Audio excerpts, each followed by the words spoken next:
Vous venez de voir donc le salon de l'étudiant. Qu'est-ce que, dans ce contexte, comment, par rapport à l'année dernière, les étudiants auront le choix de savoir s'ils vont partir à l'université, s'ils vont essayer de sortir du système éducatif pour essayer de trouver un boulot, parce que c'est ce qui va manquer cette année et les autres années. On voit ça dans Cosmo rayonner. Bonsoir Alexandre Dupuis qui est retourné à l'école pour le besoin de ce reportage. Bonsoir Jasmine. Et avec nous Mathieu Maître. Bonsoir à vous deux. La question c'est, ce salon d'étudiants, Mathieu Maître, c'était pour essayer de les sortir un petit peu de ce carcan de la crise sanitaire, de leur dire on va enfin respirer un peu. En partie. C'est surtout venu, le journal de Lille organise depuis 3 ans un salon de l'emploi. Tous les ans, à la même période, en septembre-octobre. Et dans ce salon de l'emploi, on a toujours un volet formation très présent. Et dans ce volet formation, les exposants, au fil des années, nous ont dit Monsieur Maître, est-ce qu'il n'y aurait pas moyen de faire un événement dédié que à la formation ? Au fil des discussions, au mois d'octobre dernier, en 2020, on se dit tentons un salon de l'étudiant et de la formation. On interroge un peu tous nos partenaires, l'université, également nos partenaires collectivités, la région, le département, tout le monde nous suit. En janvier, on lance les appels à exposants, ça se remplit en 1 mois et demi, on avait 60 exposants et voilà. Le mouvement s'est lancé, donc le mouvement est vraiment vu à l'initiative des exposants du salon de l'emploi qui avaient ce besoin-là. La question, encore une fois, quand on dit salon d'étudiants, et la question viendra juste après à Alexandre Dupuis, la question, c'est de savoir qu'est-ce que ça doit apporter, justement, à l'étudiant, ce genre de rendez-vous. Ouais, ça doit apporter, on est parti sur un prisme avec un double objectif. Le premier, c'est que on est dans un contexte sanitaire très compliqué, avec une crise Covid, donc tous les établissements privés et également publics ne peuvent pas recevoir des étudiants qui sont en orientation pour faire des portes ouvertes. Et le problématique des étudiants, c'est que aller faire une porte ouverte digitale en allant visiter digitalement une école d'informatique, une école d'architecture ou une formation dans la mécanique, c'est compliqué, on n'arrive pas à prendre le sentiment, comment on vit l'école, etc. C'est de là un peu aussi où est né ce salon-là, on l'a travaillé avec nos partenaires dans un cadre très strict, mais pour permettre à ces jeunes-là d'aller rencontrer face à ces professeurs, face à ces directeurs d'établissement, comprendre un peu comment fonctionne l'école et valider leur choix d'orientation ou complètement changer de choix d'orientation. C'était vraiment dans ce prisme-là qu'on a travaillé, en tout cas, cette première édition du salon. Alexandre Dupuis, vous êtes revenu heureux de ce retour à l'école. Ça me rappelle de bons souvenirs, on va dire. Il reste de bons souvenirs de la fac, c'est ça ? Oui, de bons souvenirs de la fac et aussi des beaux-arts, de Lillois aussi. Moi, le salon des étudiants, ce que j'ai trouvé remarquable, c'est le côté désintéressé. Parce qu'il y a beaucoup de grands groupes comme Leclerc qui ont mis la main à la pâte, justement. Et c'est cela pour la jeunesse. C'est ça que je trouve remarquable. Et donc, continue. Donc je disais que, quand je suis arrivé, il y a Mathieu Maître qui m'a orienté parce que, faut le rappeler, c'est le maître d'œuvre, on va dire, du salon. Une des mains de l'équipe, plusieurs quand même. Voilà. Et j'étais vraiment émerveillé parce qu'il y avait vraiment de tout.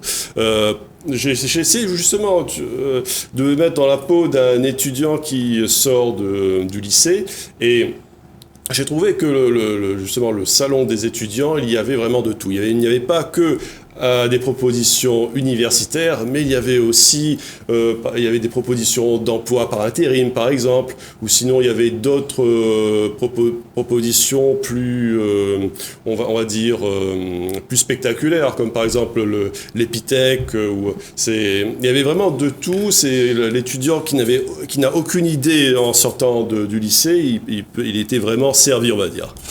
Il est évident que l'évolution de la société fait que le regard qu'on porte sur l'université évolue aussi.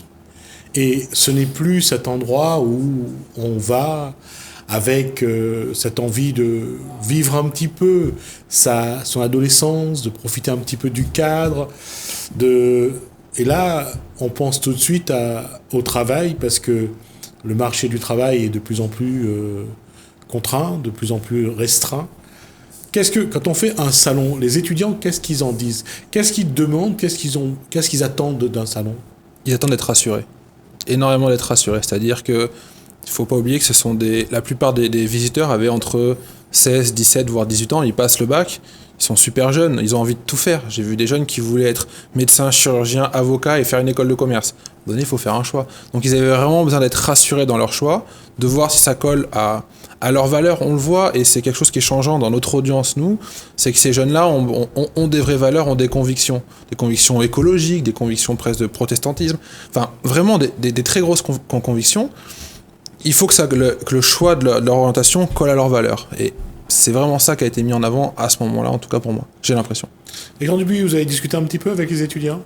Oui, eh bien, c'était pour les étudiants, c'était une véritable quête, on va dire. Je sais pas si c'était une quête du Graal, on va dire une recherche pour se trouver, parce que bien souvent après le lycée, on se cherche, mais là c'était vraiment des propositions concrètes. Et ça, d'ailleurs, c'est une initiative du GIR qui est remarquable. D'ailleurs, j'ai pris connaissance de ce salon grâce au GIR, quoi. Donc la communication a été vraiment très bien faite. Hein.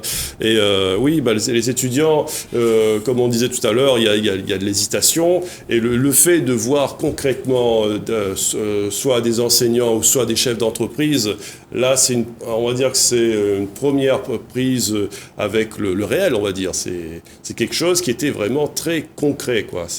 Mathieu Maître, on voit que l'administration est en train de se restreindre aussi au niveau des différentes écoles publiques.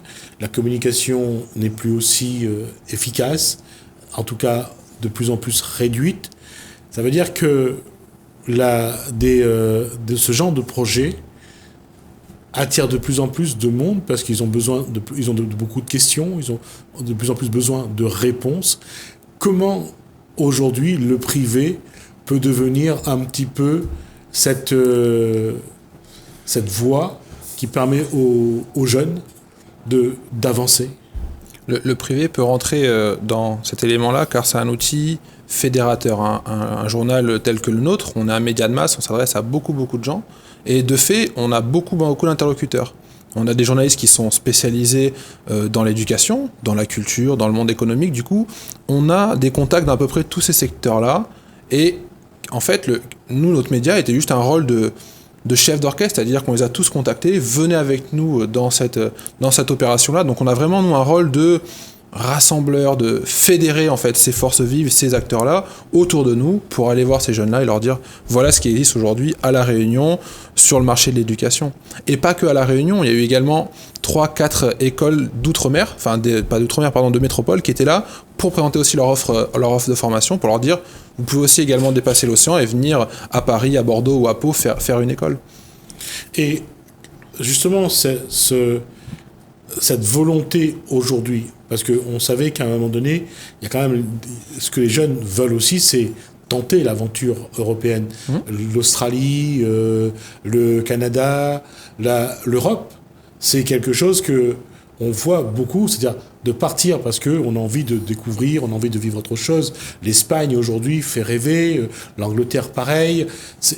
Et comment justement, à travers ce salon, leur faciliter la route du rêve? Peut-être qu'à travers ce salon-là, ils vont acquérir des compétences professionnelles qui vont leur permettre d'aller s'exporter vers l'extérieur, dépasser les frontières de notre île. Ce salon-là ne répondait pas du tout à cette problématique-là qui était de vous pouvez partir faire l'étude à l'extérieur, mais du moins leur apporter le plus d'armes et un vrai bagage technique et un support informatif pour plus tard, quand ils seront diplômés, rien ne les empêche de prendre 1 an ou 2, d'aller voyager et visiter le monde et de revenir sur notre île. On le sait aujourd'hui avec l'évolution, avec le digital, ils voyagent, ils font le tour du monde en 2 ou 3 secondes depuis chez eux. Sans problème. Mais est-ce que ça, c'est quelque chose qu'on ne dit pas, mais est-ce qu'on les prépare vraiment à cette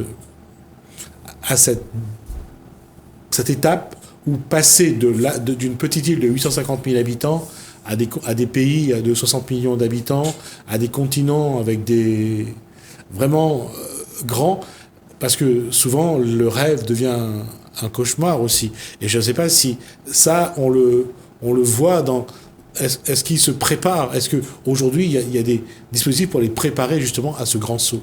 Bien sûr, il y a l'université qui a accompagné, pendant le salon d'étudiants, ils avaient un endroit qui s'appelait Vie étudiante, qui accompagnait les jeunes qui souhaitent étudier à La Réunion et en même temps partir à l'étranger. Ils leur montraient quels sont les dispositifs qui sont en place pour les aider, pour leur dire vous n'êtes pas seul dans cette démarche-là, vous pouvez très bien étudier à La Réunion et en même temps voyager, découvrir le monde, découvrir le Canada. Le Canada était vachement mis en avant sur ce salon-là. Donc il y avait l'université qui était là pour montrer quels sont ces programmes-là. Il y avait la région aussi qui avait mis en avant les programmes de mobilité, qui leur dit, ben voilà, c'est possible d'aller partir étudier, eux, carrément à l'étranger, étudier directement à l'étranger, et de ramener après la compétence sur notre île.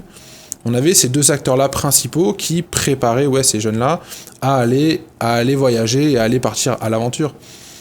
Alexandre, est-ce que ils ont parlé de voyage, les étudiants que vous avez rencontrés?